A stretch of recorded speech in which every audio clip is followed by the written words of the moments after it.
Mga kabayan, para sa mga interesado sa Gabay Medalyon, pampaswerte at gabay sa career, health, love life and finance.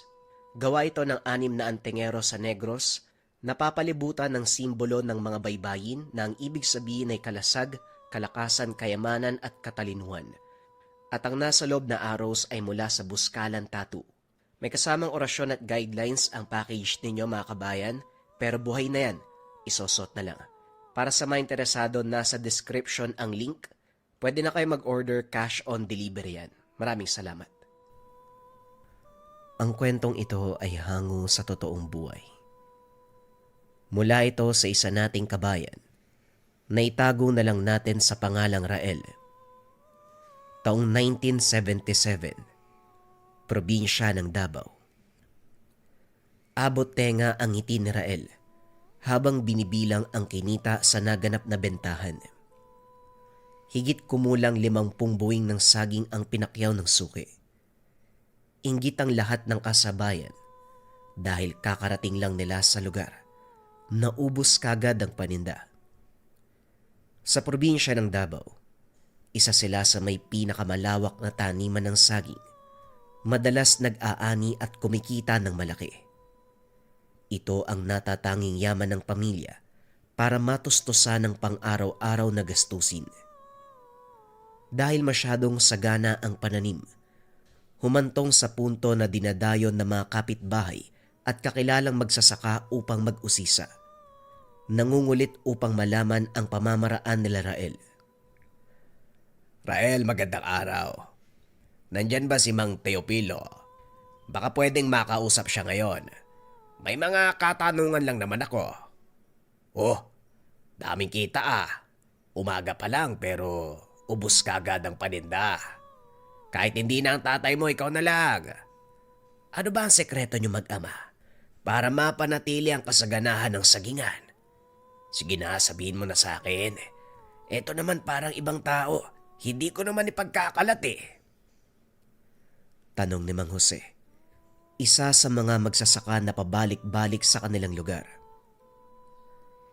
Hindi naman po yung sekreto kasi ang kailangan, dapat nagtataglay ng magandang ugali yung magsasaka. Kung hindi saganang pananim mo, ibig sabihin siguro masama yung ugali na meron ka. Nanlaki ang mga mata ni Mang Jose. Nabigla sa sinabi ni Rael. Abalo kong bata to ah. Umayos ka ha kung ayaw mong hampasin kita. Sa ating dalawa ngayon, ikaw ang may masamang ugali. Ganyan ka ba sumagot sa nakakatanda? Pareho kayo ng tatay mong panot, ang tatabil ng dila. Kung makapagsabi ng panot, akala mo naman ang ganda ng buhok niya. Buti nga si tatay panot lang eh, ikaw kalbo. Alam mo Mang Jose, pabalik-balik ka na rito sa amin eh. Baka gusto mong dito ka na lang tumira. May bakanting kwarto pa naman dyan. Isa pa, hinahanap mo palagi si tatay. May gusto ka ba sa kanya? Siraulong bata! Lumapit ka nga dito nang mahampas kita ng kawayan. Subukan mong sakta ng anak ko. Ako mismo ang makakalaban mo. Jose, tama si Rael eh. Hindi ko rin maiwasang isipin na baka nagugustuhan mo na ako kaya pabalik-balik ka dito. Pasensya na ha, pero hindi ako interesado sa parehong kasarian. Wika ni Mang Teofilo. Kakarating lang nito mula sa pag-aararo. Hila-hila pa ang kalabaw. Tuwang-tuwa naman ang anak na si Rael sa kanyang sinabi. Parehong-pareho kayo mag-ama. Naging sagana ang taniman nyo, gayong asasama ng pakikitungo nyo sa kapwa. Magyabang lang kayo ngayon. Darating ang araw na malulugi kayo. At sa oras na mangyari yan, ako naman ang hahalakhak. Huling wika ni Mang Jose bago tuluyang umalis sa lugar. Ang lakas ng loob na pumunta dito. Tapos hindi naman pala kayang makipagsagutan. Sayang lang kasi dumating kayo kagad tatay. Iinisin ko pa sana yun eh. Ikaw din ano? Basta kalokohan, gising na gising ang diwa mo. Kumusta na ang bentahan? Maaga pa pero nakabalik ka na. Huwag mo sabihing binigay mo sa murang halaga ah. Palo talaga yung aabuti mo sa akin. Tatay, ako pa ba? Magandang lalaki kasi yung anak mo. Kaya mabilis maubos yung paninda. Ito yung kinita natin, oh. 50 buwig. O sabi ko sa inyo, mauubos, oh. Ubos na ubos. Tugon ni Rael. Ipinakita sa ama ang kinitang pera. Mabuti yan. Nag-alangan kasi ko kanina, sobrang dami ng 50 buwig eh. Nakakabenta lang tayo ng ganun kapag maraming okasyon eh, at may dayong negosyanteng nagpapakyaw. Mabuti naman ngayon pinalad ka. Sa taniman na muna ako ha. Ikaw na rin ang bahala sa gawaing bahay. Wala pa yatang sinaing. Huwag mong iwanan yung apoy kapag magluluto ka. Makakalimutin ka pa naman. Sige na, lalakad na ako. Nagtungo ng taniman si Mang Teofilo. Ang unang ginawa ay pagsuri sa inang puno. Tinawag na ina dahil ito ang kauna-unahang puno ng saging. Buhay na bago pa man mabili ang lupain. Maraming taon na ang nakalipas.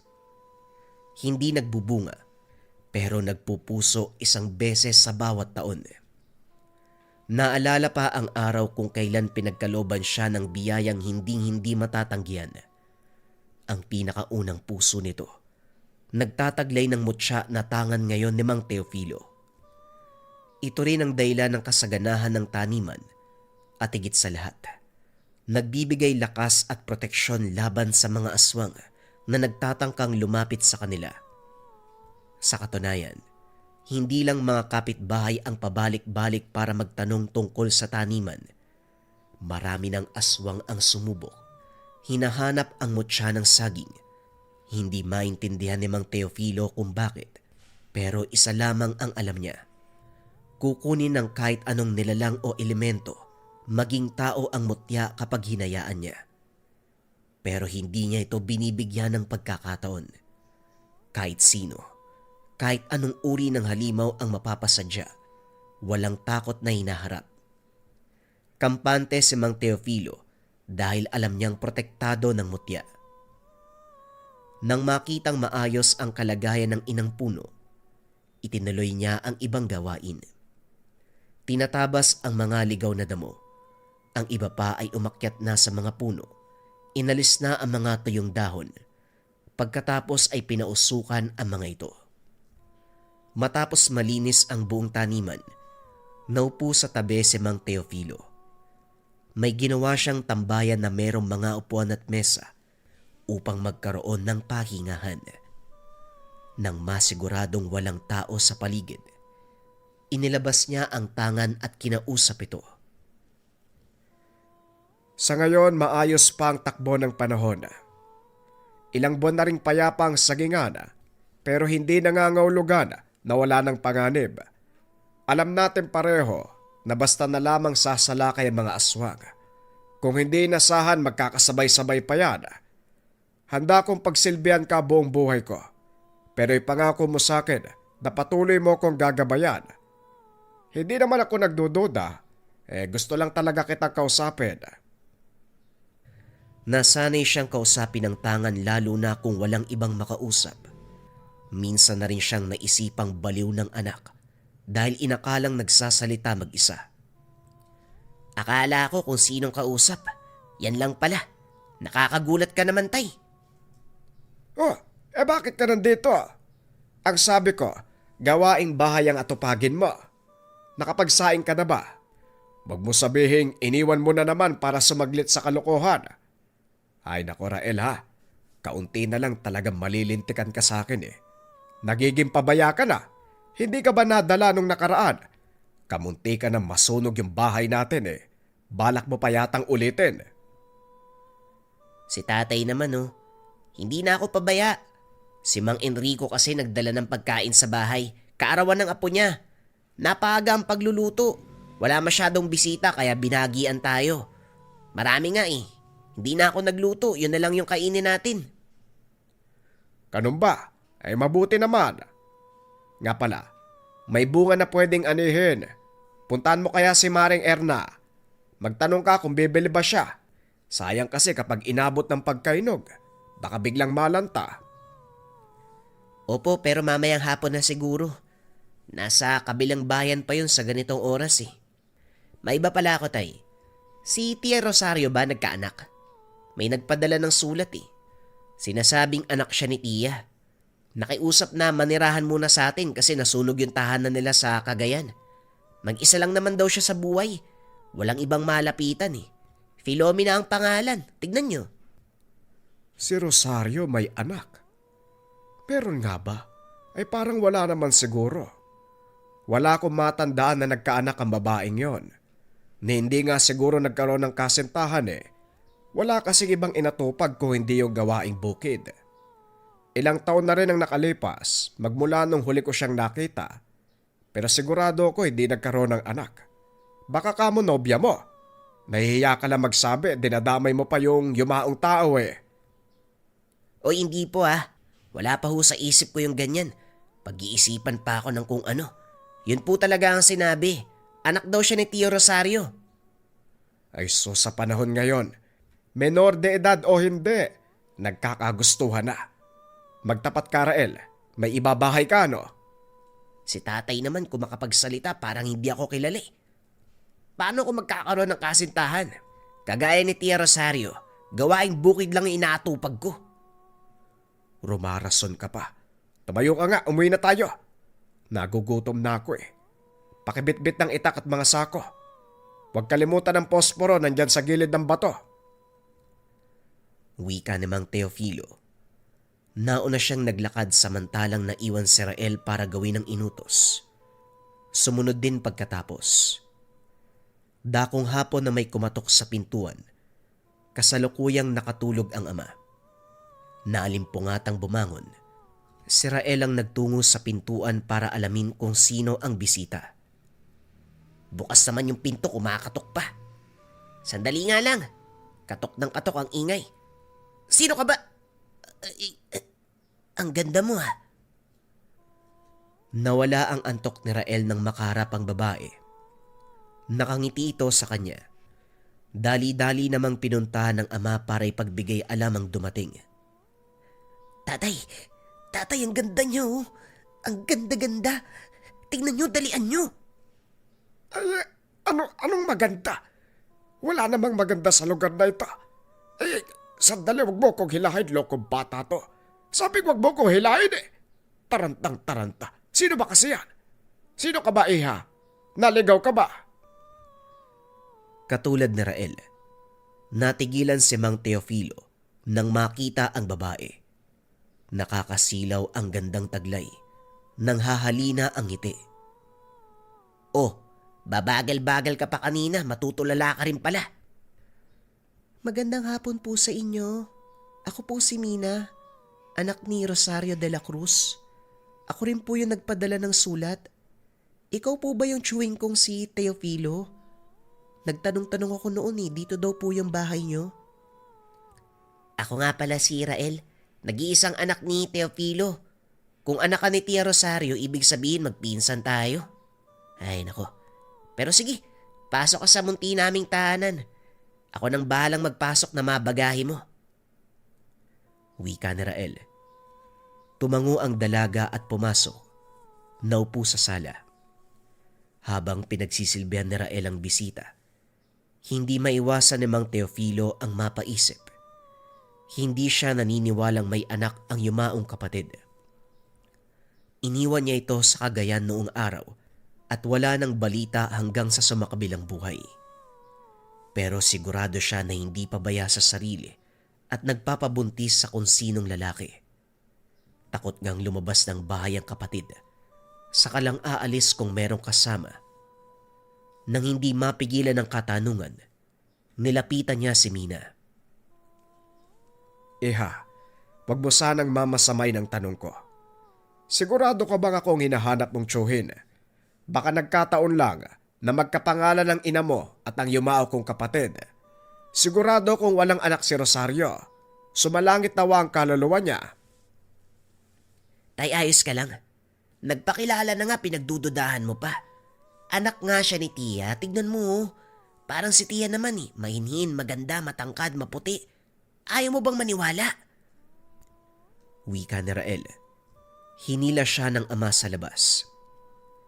Hoy, ikaw manahimik ka. Gusto ko lang makasigurado na kadugo natin ang pinapasok dito sa bahay. Maraming loko-loko sa panahon ngayon. Nag-iingat lang tayo. Hindi talaga ako kumbinsido eh. Imposibleng magkaanak ang kapatid ko. Paano nyo po malalaman? Sa haba ng panahon, hindi naman kayo magkasama, di ba? Iniwanan nyo si Tia Rosario nung nagdadalaga pa lang. Matanda na po kayo ngayon, no? Hindi nyo nga alam yung nangyari sa buhay niya eh. Hindi nyo kinamusta, di ba? Napatingin si Mang Teofilo kay Rael. Hindi inasahan na ganon ang maririnig. Parang ako pa yung sinisisi mo ah. O siya, papatuloyin natin pansamantalang babae niyan. Pero hindi ibig sabihin na tanggap ko na. Obserbahan ko ng ilang araw kung nagtataglay ba siya ng katangian ni Rosario. Sige, kupkupin natin. Pero kung hindi, papalayasin ko yan. Iisahan pa ako sa sarili kong pamamahay. Kalma lang. Ikaw naman galit kagad. Ako nang bahala dito. Napabuntong hininga si Mang Teofilo. May pagdududa sa biglaang paglitaw ng dalaga. Nahati ang iniisip dahil sa sinabi ni Rael. Ay ewan, ang dami ko nang iniisip dito sa taniman. Dumagdag pa to. Basta hindi ako kumbinsido na anak siya ni Rosario. Upang maging kalmado, kumuha ng patalim at saka nagtungo ng sagingan. Ibinuhos ang oras sa pag-aasikaso ng taniman. Pagkatapos ay naupo sa tabi. Hindi nagtagal, biglang naalerto ng maramdaman ang pagiging aktibo ng tangan. Nagiinit ito, hindi mapalagay. Indikasyon na merong panganib sa paligid.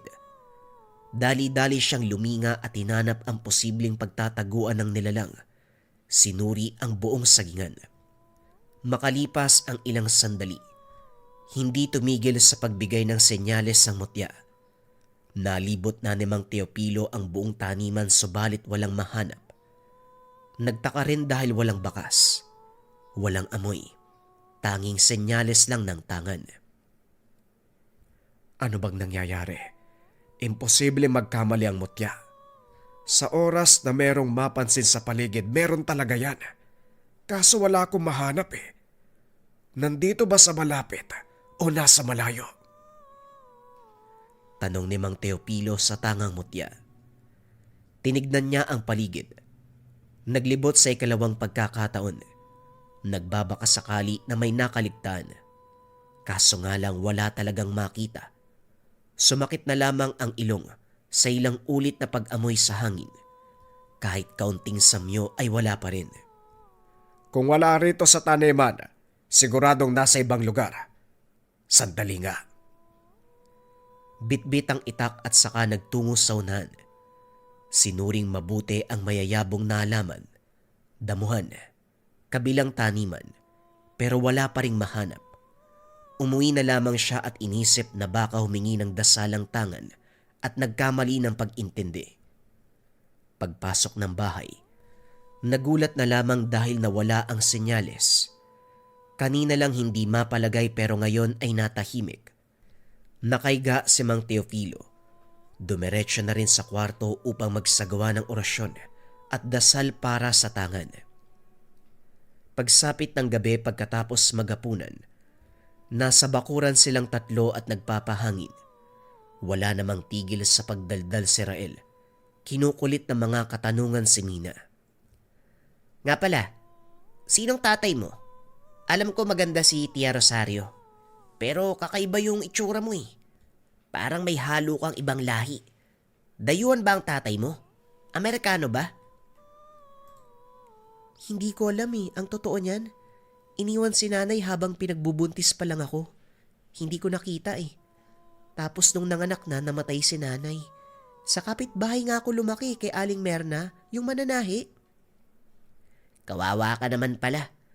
Kung nalaman lang ni tatay na nagkaanak pala si Tia, hindi ka mag-iisa sa buhay. Mabuti nga hinayaan ka niya na pumarito eh. Bakit nga pala hindi ka sinamahan nung nagpalaki sa'yo? Malayo yung pinanggalingan mo mahaba yung biyahe. Hinatid ako ni Aling Merna pero hanggang sa daungan lang ng barko. Bumalik din siya kaagad kasi may aasikasuhin pa. Mabuti nga, kilala si Tiyo kaya hindi na ako nahirapan sa paghahanap. Noon pa sana ako magpupunta dito, kaso nag-ipon pa ako ng pamasahe. habang nakikinig. Unti-unting napaniwala si Mang Teopilo, lalo na nang banggitin ang pangalan ng mananahing kapitbahay. Sa isip-isip, marahil tama si Rael. Sa tagal ng panahon na walang balita sa kapatid, may mga kaganapang hindi niya nalalaman, kagaya na lamang ng pagkakaroon ng pamangkin. Hindi pala nalalayo yung edad natin. Matanda ka lang ng ilang taon. Nga pala, ni minsan ba nagkaroon ka ng karelasyon? Ibang klase kasi yung ganda mo, imposibleng walang magkakagusto. Siguro pinipilahan ka. Hoy! Tumigil ka nga sa kakatanong, Rael. Ano naman kung marami nagkakagusto sa kanya, pipila ka rin ba? Dumidiskarte ka pa, kilabutan ka nga, magkadugo kayo. Si tatay naman nagtatanong lang ako para malaman kung ilang tao ba ang babantayan o bubugbugin kung sakaling lokohin yung pinsan ko. Ikaw talaga ang sama mo mag-isip. Sumasagot ka pa, kutusang kita eh. Pumasok na kayong dalawa. Malalim na ang gabi at maraming lamok. Oras na ng pagpapahinga. Atiyo, pwede po bang mamaya na? Gusto ko po dito sa labas eh. Diyan po sa sagingan. Pwede bang maglibot? Maliwanag naman ng buwan eh, at saka gusto ko maglakad-lakad. Magpapasama ako kay Rael. O sige, Rael. Bantayan mo yung pinsan mo. Huwag kayong lalayo. 1 oras lang ha. Bumalik kayo kagad. Hindi niya maiwasang mapaisip. Masyado ng gabi para maglakad-lakad. Kahit sa taniman lang na nasa harapan ng tahanan. Napapailing na lamang habang hinahatid ng tanaw ang anak at pamangkin. Ibang klase din ng batang to ah. Kanina may araw pa. Hindi na isipang maglibot. Ngayong gabi na oh. Kahit may kasama, hindi natin masisigurado mangyayari. Lalo na sa lugar na to. Maraming kababalaga na basta na lang lilitaw. Teka, ito na nga bang sinasabi ko? Nagbigay ng senyales ang tangan. Kagad siyang kumuha ng patalim at sinuri ang paligid. Sinarado ang pintuan upang walang makapasok na nilalang. Una niyang tinignan ang bakuran at likod ng bahay. Wala siyang nakita. Sumunod na rin sa taniman sa pagbabakasakali na meron na namang aswang na nangahas. Rael! Mina! Bumalik ka kayo dito, delikado! Nasaan ba yung mga batang yon? Malakas ang senyales ng mutya. Delikado to! Binilisan ang paglalakad habang tumitingin sa dinadaanan. Hindi makita ang mga bata. Kinakabahan. Natigilan sa pagakbang ng matanaw ang inang puno. Nararamdaman niya ang diwa nito. Kapag ganito ang puno, isa lang ang ibig sabihin. May aswang na layong makuha ang mutya. Sa kabilang banda, napatingin si Mang Teopilo sa pinanggagalingan ng boses. Natanaw sa hindi kalayuan si Mina. Magkausap sila ni Rael, pero ang mga mata ay nasa inang puno. Naguluhan. Lumakas ng lumakas ang senyales ng tangan. Hindi maiwasang maisip na isa itong aswang. Upang makasigurado, nilapitan pero unti-unting nawawala ang pagiging aktibo ng mutya. Umatras siya, kaso nga lang bumalik na naman ang senyales.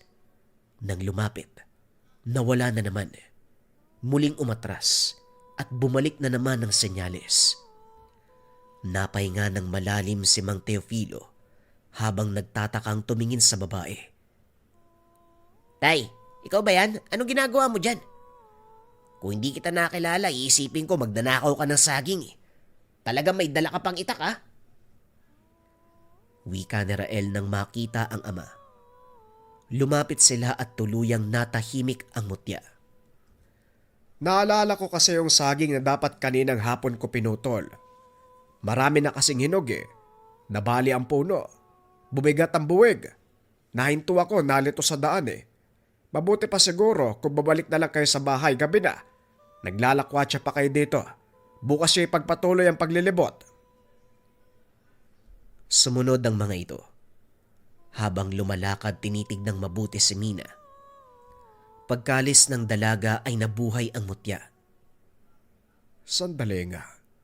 Nagpapatuloy ba ako ng halimaw sa bahay? Nang makabuo ng pasya, kagad nang kumilos. Gamit ang bisa ng tangang mutya, nilapatan ang sarili ng sabulag upang manmanan si Mina sa malapitan. Ilang oras ang lumipas ay wala namang ibang ginagawa ang dalaga. Kaso nga lang lumipas ang ilang sandali ay biglang bumangon. Tinignan si Rael na mahimbing na natutulog. Pagkatapos ay dumiretso sa kabilang kwarto. Hinalungkat ang mga kagamitan. Hinahanap ang mutya. Pinapanood lamang ito ni Mang Teopilo. Pero sa isipan ng matanda, gusto niya nang patayin ang dalaga. Sigurado siya na nagpapanggap lang ito na kamag-anak.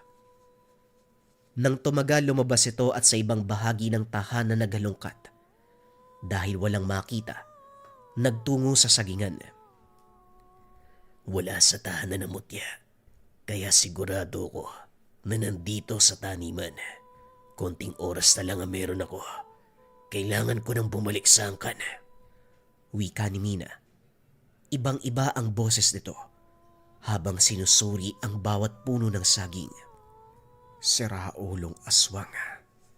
Talagang nagpanggap pa. Ginamit ang kahinaan ko. Wala akong masyadong alam tungkol sa kapatid ko eh. Mahusay ka ha? Naalisto si Mang Teofilo nang lumapit sa inang puno ang dalaga. Bago mahawakan ng puso, kinalas niya ang orasyon ng sabulag, nagpakita sa dalaga. Huwag kang magkakamaling hawakan ng punong yan. Hindi ako makakapayag na dumampi ang kamay mo sa pananim ko. Gulat na napalingon si Mina. Dali-daling inayos ang tindig at saka sinubukang linlangin sa salita si Mang Teofilo. Tiyo, nandyan po pala kayo. Hinahanap ko po kasi ang kwintas ko eh. Suot-suot ko lang po yun kanina, pero biglang nawala. Hoy babae, tigil-tigilan mo ko sa ganyan. Hindi mo na ako maiisahan. Nagpanggap ka pang pamangkin ko. Pati kapatid kong yumao dinamay mo. Walang yakap, bistado na kitang aswang ka. Ang hindi ko lang maintindihan, kapag nasa malayo ka, doon ko napapansin ang presensya mo. Anong lahing aswang ka ba nabibilang? Anong pangontra ang ginagamit mo?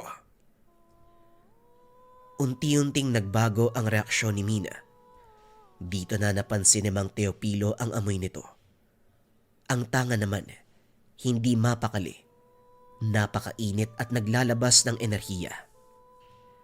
Kung ganun, mabuting nagkaharap na tayo. Hindi ko na matis ang manatili sa bahay niyo. Huwag na natin pahirapan pa ang usapan. Ibigay mo sa akin ang mutya para wala ng gulo. Ituring mo itong paggalang sa nakakatandang kapatid mo. Aba, ayos ka rin oh. May marespeto palang halimaw. Ay kaso, hindi matatabunan ng kasamaan. Hinding-hindi ako makikipagkasundo sa'yo. Laban kong laban. Gusto mo mutya? Kunin mo. Labanan mo ko. Wika ni Mang Teopilo. Nakagad pinaunlakan ni Mina. Nagpalit ng anyo bilang ganap na aswang. Kaya pala may magandang anyo bilang dalaga. Mandurugo ka pala. Sige, ilabas mo yung dila mo nang maputol ko. Nang sumugod si Mina, ibinida ang kahabaan ng dila na kagad pumalupot sa leeg ni Mang Teopilo. Dito palang nahirapan ng huminga ang matanda. Maigpit na nakakapit ang mga kuko, pero kagad ding kumawala ng umepekto ang bisa ng mutya. Sinubukang lumipad para makatakas, pero bumulusok ng mataga ang mga pakpak. Kamunti ka na ako dun ah. Malas mo lang. Protektado ko ng aking tangan. Halika, tapusin na natin to. Naglaban pa ang aswang, pero binilisan ni Mang Teopilo ang pagtaga. Paulit-ulit hanggang sa humandusay na lamang sa lupa. Hindi tinigilan. Bawat parte ng katawan ay tinatadtad. Inilabas ni Mang Teofilo ang galit. Ginamit pa ang kanyang kapatid para magpanggap. Pati kapatid kong sumakabilang buhay, hindi nirespeto. Halang talaga ang kaluluwa. Walang hiya. Lahat gagawin para lang makuha ang gusto. Sa dinami-dami ng pwedeng gamiting paraan, pangalan ng kadugo ko pa ang ginamit laban sa akin. Lapastangan ka! Wika ni Mang Teopilo. Saka lang natigil sa pagtaga nang hindi na maitsura ang pagbumuka ng aswang. Isang malalim na paghinga ang nahugot pagkatapos. Hindi malinaw sa akin kung ano ang dahilan ng bawat aswang na pumaparito para kunin ang mutya. Hindi ko na rin mabilang kung pang ilan ngayon. Pero dito ako pinakanainis. Nadamay pa ang taong matagal nang namayapa. Ang mangmang ko rin may parte sa aking sarili na tinanggap kita sa tahanan. Anong klaseng pangontra ba ang gamit ng walang hiyang ito? Para mautakan ako, pati na rin ang mutya. Nakakainis talaga. Umuwi na si Mang Teopilo. Nangihinang naupo sa bakuran. Hindi lubos akalain na naisahan ng aswang. Nakapasok pa ito sa mismong tahanan. Kinabukasan nagulat si Rael nang makita sa bakurang natutulog ang ama. Nagtanong tungkol kay Mina. Sinabi ni Mang Teofilo ang katotohanan. Maging ito ay nanghina sa nalaman. Anak nang. Kaya pala hirap kayo maniwala kasi hindi siya totoong anak ni Tia Rosario. Pero bakit hindi nyo napansin kagad? Tumatanda na po ba kayo? Yan nga din ang hindi ko maintindihan eh. Pero sa palagay ko, ginamit niya ang kainaan ko. Lahat ng tao meron yan, kahit ang pinakamalakas na antingero. Wala akong alam tungkol sa kapatid ko eh. Siyempre magbababa ako ng depensa. Yan ang isa sa mga pagkukulang ko bilang tao, hindi bilang isang antingero. Pero wag na natin pag-usapan, sumasakit lang yung ulo ko eh. Pagdarasal ko na lang yung kapatid ko. Nakakainis. Pagkatapos ng insidenteng iyon, nasundan pa ang pangyayari. Pareho ang dahilan ng pagdayo ng mga aswang sa taniman. Hinahanap ang mutya. Patuloy lamang nakikipaglaban si Mang Teopilo. Pinoprotektahan, pinaglalaban ng mutya. Sa mukha ng karamihan, swerte ang kanilang pamilya dahil sagana sa saging at maraming pumapakyaw. Pero hindi alam ng lahat na ito ay may malalim na responsibilidad. Makukuha niya ang swerte. Pero ang kapalit nito, kailangan niyang bantayan ang lugar sa lahat ng nagnanais na makuha ang mutya ng saging. Bagong kwento pa rin yung susunod na istorya mga kabayan. Ulitin ko ha, bagong kwento yung susunod. Mamaya may magreklamo na naman dyan, mahina sa pakikinig eh. Ang susunod na bagong kwento ay tungkol sa gintong ahas. Simulan na natin ang storya. Ang kwentong ito ay hango sa totoong buhay. Mula ito sa isa nating kabayan na itago na lang natin sa pangalang Kokoy. Taong 1985, Davao. Laki sa Maynila si Kokoy. Marangya ang kanilang pamumuhay na halos wala na siyang mahihiling pa. Simula pagkabata, hinahangaan ang kanyang ama na isang sundalo. Tay, kagaya ng palagi kong sinasabi sa inyo, paglaki ko, gusto kong maging sundalo kagaya mo. Wika ni Kokoy. Talaga ba anak? Dapat ngayon pa lang sanayin na kita. Tugon ni Peter, ama ni Kokoy. Sige po tay, gusto ko po yan. Sanayin niyo po ako. Aba, ano yung pinag-uusapan nyo? Mukhang seryoso kayo ah. Wika ni Esmeralda, nanay ni Kokoy. Wala naman po nay. Sinabi ko lang po kay tatay yung gusto kong maging paglaki ko. Lumipas ang maraming taon. Lumaki si Kokoy sa isang masayang tahanan. Kahit abala sa pagiging sundalo si Peter, sinisigurado niyang mabibigyan ng oras ang pamilya. Si Esmeralda naman ay isang mapagmahal na ina. Siya ang gumabay at nag-aruga kay Kokoy araw-araw. Masinop siya sa bahay. Masarap magluto. Kaya naman tuwing hapunan laging sabik ang pamilya na magsalo-salo sa pagkainan. O siya, Tapos na ang laro nyo. Magugas na kayo ng kamay, kakain na tayo. Opo, Nay, gutom na ako eh. Ano po bang ulam natin? Eh di yung paborito mo, adobo.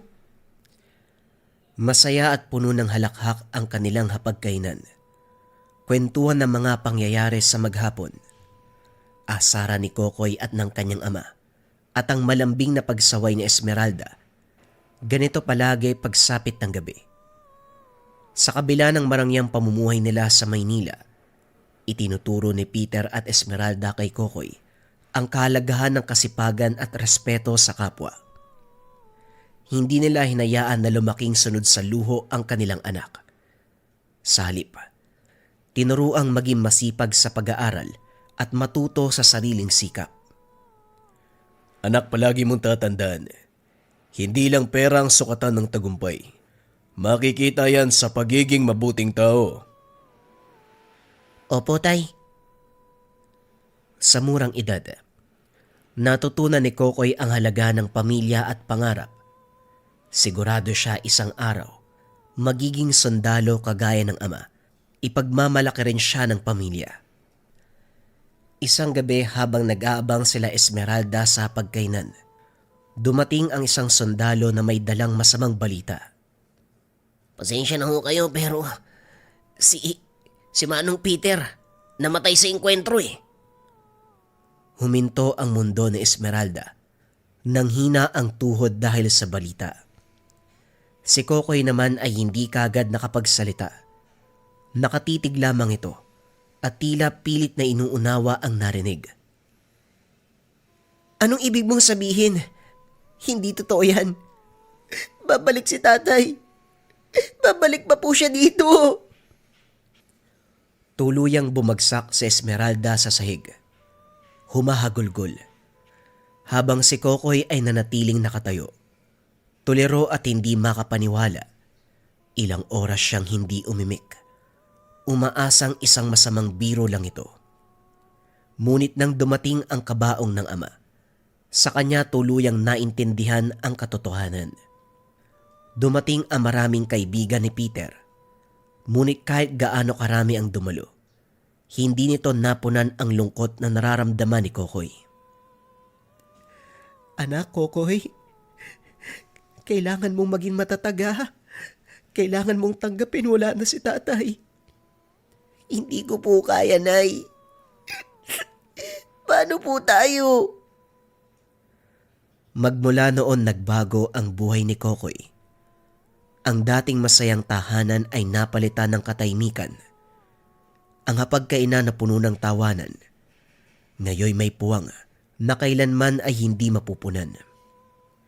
Ngunit sa kabila ng kalungkutan, isang bagay ang nanatili sa puso ni Kokoy. Ang pangarap niya. Hindi lamang para sa sarili, kundi para ipagpatuloy ang sinimula ng ama.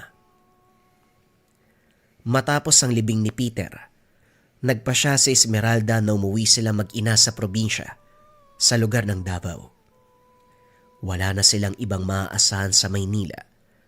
Hindi naging madali ang pag-alis. Bawat sulok ng kanilang bahay ay puno ng alaala ng asawa. Habang nasa biyahe, tahimik lang si Kokoy, nakadungaw sa bintana ng bus. Pinagmamasdan ang mga nadadaanan nilang lugar. Malayo ito sa magagarang gusali ng Maynila. Puro puno, malawak na palayan at mga simpleng bahay ang makikita. Pagdating nila sa maliit na baryo, sinalubong sila ng ilang kamag-anak. Dito nakatira ang kanyang tsuy na si Ronald, na matagal nang naninirahan sa probinsya.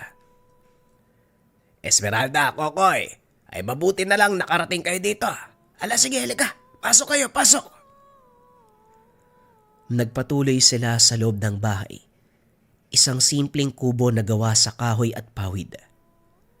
Malayo ito sa dating bahay nila sa Maynila, pero mainit ang pagtanggap sa kanila. Hindi naging madali ang buhay ni Kokoy sa probinsya. Sa Maynila, sanay siya sa marangyang buhay. Dito ay kailangan niyang matutong mamuhay ng simple. Kailangan niyang mag-igib ng tubig, tumulong sa pagtatanim, Gumising ng maaga para pumasok sa paaralan na ilang metro ang layo mula sa kanilang bahay. Anak, naiintindihan ko ha. Mahirap para sa ang bagay na to. Pero kailangan natin magsimula uli.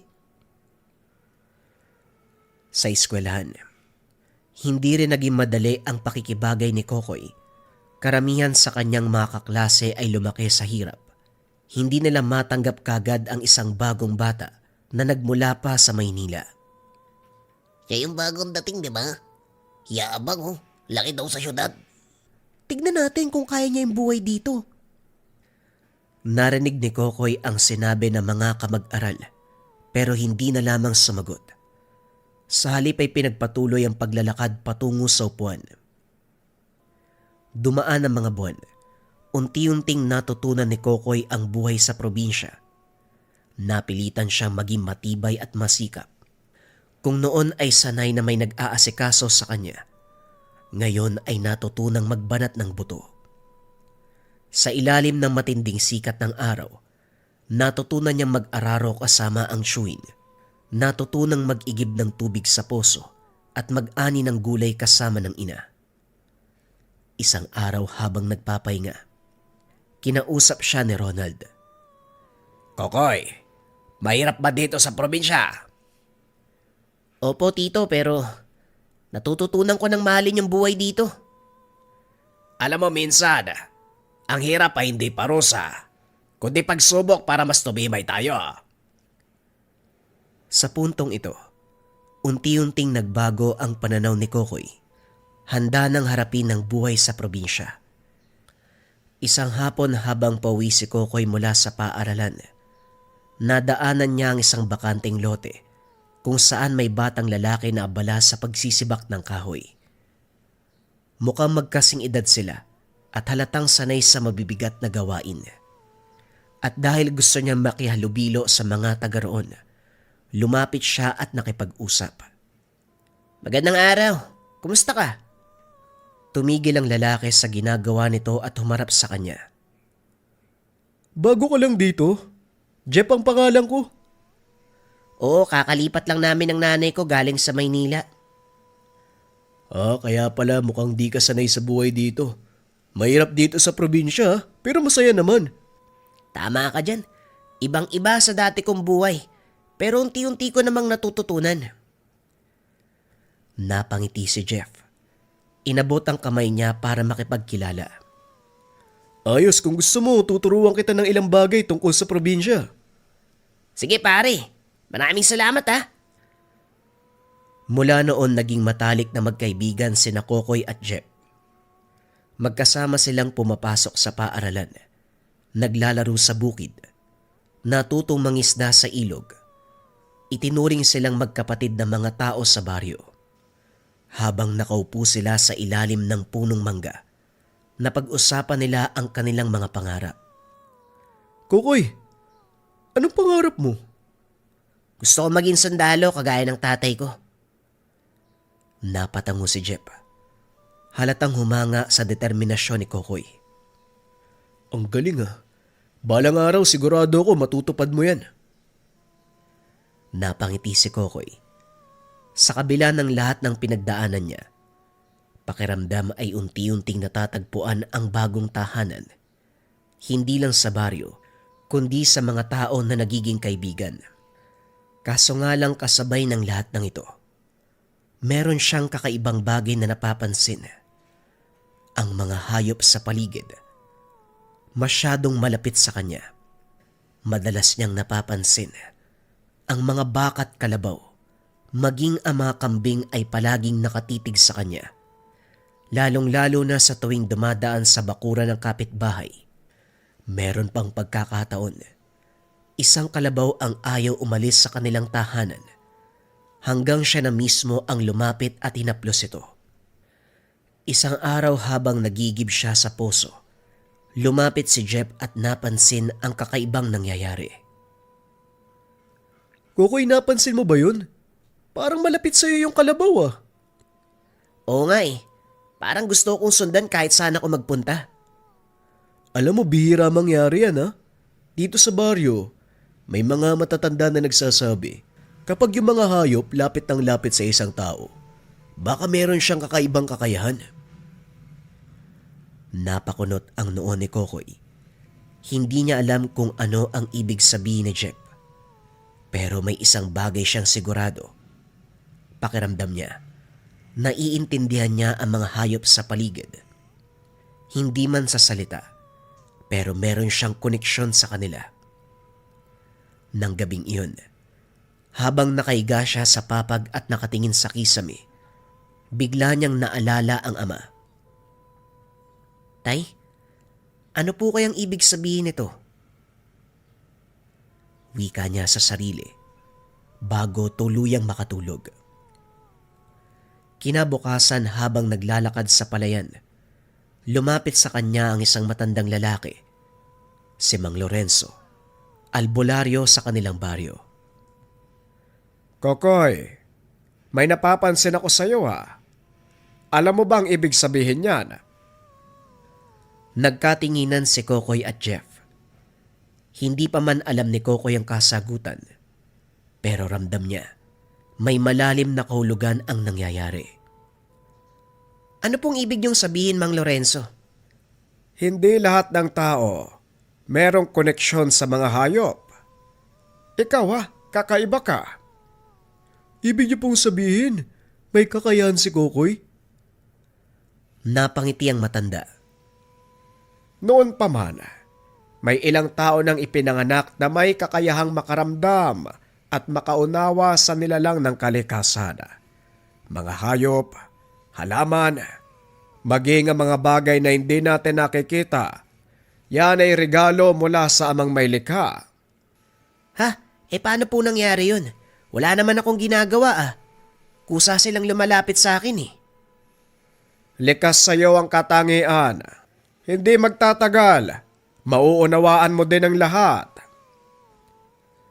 Hindi makapagsalita si Kokoy. Hindi niya kailanman inisip na may ganitong bagay na mangyayari sa kanya. Ano pong ibig sabihin nun? Manggagamot siya? Hindi lang basta manggagamot. Ang isang tunay na pinagpala, tagabalanse ng enerhiya sa paligid, tagapamagitan sa mundo ng mga tao, kalikasan, nilalang at mga elemento. Siguradong meron din siyang kakayahan na manggamot.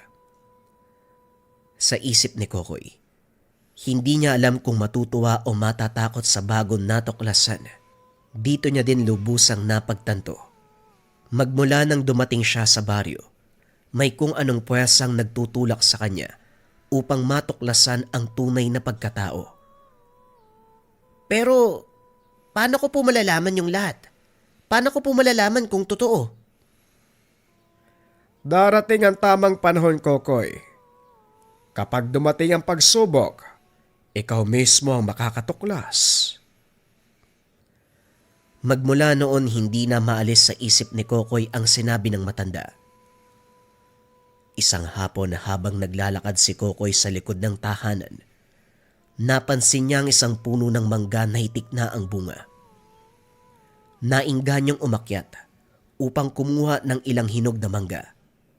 Sanay na siya sa ganitong gawain, kaya mabilis siyang nakarating sa isang malaking sanga. Habang abala sa pagpitas ng mangga, bigla siyang nakarinig ng kakaibang tunog. Parang nagmumula sa ahas. Nang lumingon ay nanglaki ang mga mata. Sa hindi kalayuan, may isang malaking ahas na kulay ginto na nakapalubot sa isang sanga. Ang mga mata, may kakaibang liwanag at ang katawan nito, kumikislap sa ilalim ng sikat ng araw. Sa halip na matakot hindi gumalaw si Kokoy, parang may nagsasabi sa kanya na huwag matakot at huwag tumakbo. Kokoy, matagal na kitang inaantay. Napatigil si Kokoy. Kunot noong tinitigan ang ahas. Anong ibig mong sabihin? Sino ka ba? Dahan-dahang gumalaw ang ahas at mula sa bibig nito, may iniluwa na isang lumang kwintas. May palawit na bato sa gitna. Ang bato ay kumikislap na kulay asul at ginto. tagapagbantay ng kalikasan, nagbibigay kagalingan. Yan ang misyon mo, Kokoy. Inabot niya ang kwintas. Nang dumampi ito sa kamay ni Kokoy, may malakas na liwanag na bumalot sa paligid. Teka, ano to? Anong nangyayari? Habang suot ang kwintas, may dumadaloy na kakaibang enerhiya sa katawan. Lumalakas si Kokoy. Naging malakas ang pandinig, lalong luminaw ang paningin. Ramdam niya ang bawat galaw ng hangin sa paligid. Yan ang simbolo na dapat mapasayo. Pero mag-iingat ka. Kasabay ng lahat ng yan ay ang pagsubok sa pag-alaga sa gamit. Nawala ang ahas.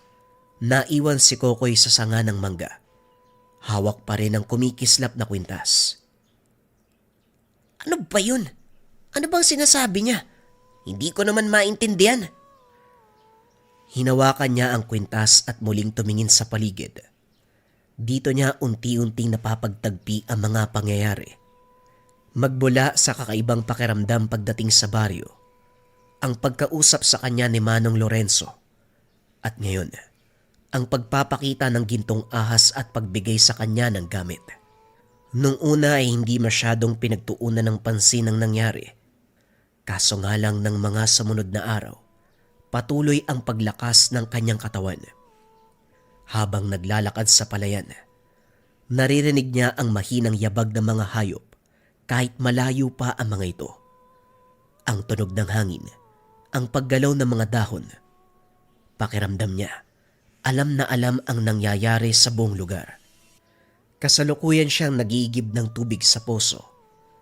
Napansin na may bumubulong sa kanyang isipan.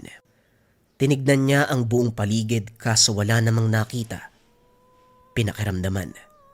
Napansin ang isang maliit na ibon na hulog mula sa sanga. Pilit na inaangat ang sarili pero mukhang may sugat sa pakpak. Lumuhod si Kokoy at marahang kinuha ang ibon. Hindi man maintindihan kung bakit, pero pakiramdam niya ay kailangan niya itong tulungan. Sa hindi may paliwanag na dahilan ay kusang gumalaw ang mga kamay. Hinawakan niya ang sugatang ibon. Uminit ang kwintas na suot niya. Ilang sandali pa, napansin niya na unti-unting bumabalik ang lakas ng sugatang ibon. Nagulat siya sa kaganapan. Napatingin sa mga kamay at sa kwintas na kumikislap ng bagya. Lumipad na ang ibon na para bang walang nangyari sa kanya. Teka, anong nangyayari? Nababaliw na ba ako? Hindi mapakali si Kokoy. Hindi niya alam kung sino ang dapat lapitan upang maipaliwanag ang nagaganap. Hanggang sa dumating ang pagkakataon, lumapit siya kay Mang Lorenzo. Mang Lorenzo, may gusto po sana akong itanong. O sige, sabihin mo. Huminga ng malalim si Kokoy. Inilabas ang kwintas mula sa ilalim ng damit. Simula nang mapunta to sa akin, may mga nararamdaman akong kakaiba eh. Mas lumakas yung pandinig ko. Lumakas po yung pakiramdam ko. Tapos, parang meron akong kakayahan na magpagaling. Hindi na nagulat si Mang Lorenzo. Alam niya ang magaganap. Huwag kang matakot, Kokoy. Ang kapangyarihan na yan ay isang biyaya. Pero palagi mong tatandaan, sa likod ng kakayahan, may responsibilidad na dapat kang gampanan. Responsibilidad? Ano naman po yun? Tumingin si Mang Lorenzo sa malayo. Kagaya ng sinabi ko, biyaya ang pagkakaroon ng ganyang kapangyarihan. Pero kung iisipin mong maigi, parang biyaya at sumpa. Dahil maraming tao o elemento, maging ang mga nilalang ay magnanais na kunin yan sa'yo. Kaya mag-iingat ka, iho. Pero huwag kang mag-alala dahil hindi ka papabayaan ng tangan mo. Huling wika ni Manong Lorenzo. Sa paglipas ng mga araw, mas lalong lumalim ang koneksyon ni Kokoy sa kalikasan. Habang naglalakad sila ni Jeff sa gubat upang maghanap ng hinog na bayabas. Kokoy, tignan mo to. Ang daming bayabas dito. Wika ni Jeff habang pumipitas ng bayabas sa isang mababang puno. Samantalang si Kokoy ay nakatingin sa paligid. Pilit pinakikiramdaman ang kakaibang enerhiya na bumabalot sa lugar. Nakarinig siya ng tunog ng ahas. Kaso nga lang huli na ang lahat dahil natuklaw na si Jeff. Aray ko! Tulungan mo ko! Paglingon ni Kokoy, isang malaking itim na ahas ang nakapalupot sa paa ni Jeff. Lalapit na sana si Kokoy, pero nang matitigan ang anyo ng ahas, purong kulay itim, pula ang mga mata. Labis man ang takot na nararamdaman ni Kokoy, pero mas nababahala siya sa sitwasyon ng kaibigan. Ramdam niya ang pag-init ng tangan. Inilabas niya ito, hinarap sa ahas. Biglang kumalas sa pagkakagapos ang itim na ahas at gumapang palayo. Kaso nga lang nang tignan niya si Jeff, nanginginig na ang kaibigan at bumubula ang bibig. Teka, Jeff. Anong gagawin ko? Walang ibang tao sa lugar. Kung tatakbo pabalik sa baryo para humingi ng tulong, siguradong mamamatay ang kaibigan. Kusang gumalaw ang mga kamay ni Kokoy. Inilapat niya ito sa mga sugat ni Jeff. Nang mga sandaling ito ay muling lumiwanag ang kwintas. Dumadaloy ang mainit na enerhiya mula sa kanyang tangan papunta sa kamay na ipapasa ito sa sugat ni Jeff. Dahan-dahang kumakalma ang kaibigan. Humihinga ng maayos. Kokoy? Anong nangyari? Napabuntong hininga si Kokoy. Hindi makapaniwala sa nagawa. Tama. Natulungan kita. Nagkatinginan ng dalawa at parehong hindi makapaniwala. Ngayon alam na ni Kokoy, hindi na matatakasan ang kapalaran. Hindi maintindihan ni Kokoy dahil magmula nang mailigtas niya si Jeff. Hindi naman ipinagsabi ang kaganapan pero kusang lumalapit ang taong baryo sa kanya upang mangingi ng tulong sa mga nararamdaman. Maraming tao ang napagaling sa pamamagitan ng kanyang kamay. Kasabay nito maraming tao din ang tumutuligsa. Kaso nga lang hindi nila masasapawan ang kakayahan at galing ni Kokoy. Tinanggap ng buong lugar ang katotohanan. May pambihirang kakayahan si Kokoy. Isang gabi habang nagpapahinga si Kokoy sa kanilang kubo, may dumating sa tahanan. Balisa ang angkan. Kokoy, tulungan mo kami, yung anak ko. Natuklaw ng ahas. Daladala ng mag-asawa ang kanilang anak. Isang batang lalaki na nasa 10 taong gulang. Nangingitim ang balat. Namimilipit sa sakit. Unti-unti nang lumalamig ang katawan. Kagad lumapit si Kokoy upang tignan ng bata. Nang idampi ang kamay sa noo. Bagyang nakaramdam ng pagdadalawang isip si Kokoy. Ibang enerhiya ang nararamdaman. Mas mabigat. Mas malakas. Napatingin siya sa anino ng bata. May bumabalot na itim na enerhiya. Isang itim na usok na paikot-ikot sa anino nito. Teka, hindi to ordinaryong sakit ah. Parang may gustong kumuha sa kanya. Wika ni Kokoy sa sarili. Pasensya na ho kayo. Hindi ko siya pwedeng gamutin. Nagulat ang mga magulang ng bata. Anong ibig mong sabihin, Kokoy? Tulungan mo yung anak ko. Ikaw lang ang may kakayahan na makapagligtas sa kanya. Nanginginig ang katawan ni Kokoy. Hindi ordinaryong lason o sakit ang tumama sa bata. Yang gawang kumapit sa kanya. At kung sakaling gagamutin niya ito, siguradong babalikan siya ng angkan. Kaso nga lang hindi niya rin kayang pabayaan ng pasyente. Napabuntong hininga si Kokoy at tumango. Sige, itali niyo siya. Siguradong manlalaban yan. Hindi nga nagkamali si Kokoy. Unti-unti nang lumalakas ang paggalaw ng pasyente. Nagwawala na ito. Hindi na nagsayang ng oras si Kokoy. Idinampi niya ang palad sa noo ng pasyente. Laking gulat ng lahat ng tao. Tumitirik ang mga mata ni Kokoy. Huwag niyo siyang gagalawin. Hayaan niyo lang si Kokoy. Kinakalaban niya ang salarin. Wika ni Manong Lorenzo. Dumating ito sa kanyang tahanan. Wala dito ang kaluluwa ni Kokoy. Kasalukuyan silang magkaharap ng nangyanggaw sa pasyente. Dumako tayo sa lugar ni Kokoy. Napunta siya sa madilim na kagubatan. May taong nakatayo sa harapan niya. Matangkad na lalaki na sobrang payat. Nanlilisik ang mga mata. Buwagag ang buhok habang nakatitig sa kanya. Masyado kang pakialamero, bata. Hindi ka dapat nangingialam sa ganitong usapin. Ano bang kailangan mo sa pasyente ko? Hindi mo kami maiintindihan dahil hindi mo naranasan na maubusan ng lahi. Hindi rin ako papayag na biktimahin mo yung pasyente ko. At sa palagay mo, paano mo ko pipigilan? Hindi naman ako yung pipigil sa'yo kung hindi yung kaibigan ko. Inilabas ni Kokoy ang kwintas. Laking gulat ng lalaki. Isang malaking gintong ahas ang lumabas mula sa likuran ni Kokoy. Walang pagdadalawang isip na pumulupot sa buong katawan ng lalaki. Unti-unting natutuyo ang buong katawan nito, na tila ba hinihigop ng higanting gintong ahas ang kaluluwa. Ilang sandali pa, bumalik sa ulirat si Kokoy.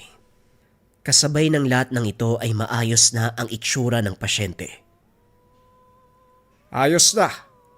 Nagamot na siya ni Kokoy. Pagpahingay niyo lang ng kaunti. Pwede niyo nang dalhin pa uwi. Malaki ang pagpapasalamat ng pamilya sa ginawa ni Kokoy. Nilisan nila ang lugar pagkatapos magpahinga. Nag-usap naman si Kokoy at Manong Lorenzo. Tatang, ano pong ginagawa niyo dito? Sinabi ko naman sa'yo hindi ka papabayaan ng iyong tangan. Magpapadala siya ng mga tao upang ikay magabayan at tulungan. Huwag ka mag-alala, Kokoy. Sa lahat ng pagsubok na mararamdaman mo, merong kang kaagapay. Merong tutulong sa'yo. Matapos ng kaganapan, ipinagpatuloy ni Kokoy ang tungkulin. Nanggamot ng maraming tao, tumulong sa kapwa. Hindi man natupad ang pangarap na maging sundalo, pero pareho lang din ang prinsipyo. Ang responsibilidad ng isang sundalo, bigyan ng proteksyon ang buong baryo. Ganon din ang ginagawa ni Kokoy. Binibigyan niya ng kagalingan, tinutulungan ang lahat ng mga kababaryo sa pamamagitan ng kanyang tangan na pinamana ng kaibigan na gintong ahas. Mga kabayan, para sa mga interesado sa Gabay Medalyon, pampaswerte at gabay sa career, health, love life, and finance,